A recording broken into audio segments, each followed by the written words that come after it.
গাত্রীর বোঝা মাথায় লইয়া সামনের দিকে অগ্রসর হতে যখন বুড়ি মহিলাকে জিজ্ঞেস করলো এখন তুমি নিরাপদ জায়গায় আসছো কিনা, বুড়ি মহিলা ডাকতে বলে হ্যাঁ এখন যে জায়গায় আসছি আব্দুল্লাহর বেটা মুহাম্মদ আর খুঁজে পেল আমার উপর জুলুম করার সুযোগ।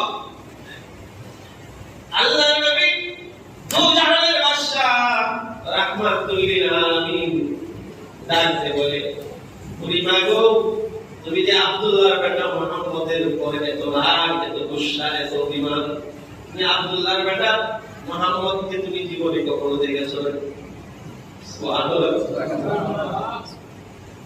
বুড়ি মহিলা ডাকতে পারে না কখনো দেখে নাই, শুধু শুনেছি আব্দুল্লাহর বেটা মুহাম্মদ মক্কার অভিমুখে আসছে, আমাদেরকে সব শেষ করে দেব, বাড়িঘর জ্বালায় শেষ করে দেব, আমাদেরকে নিরাশ করে দেব। আল্লাহর পয়গম্বর বুড়ি মহিলাকে ডাক দিয়ে বলে মাগো আব্দুল্লাহর বেটা মুহাম্মদ আর কেউ না, এই লম্বা পথ নিজের মাথায় বুড়ি মহিলার গাঁটটি নিয়ে এত দূর পর্যন্ত তিনি আগায়া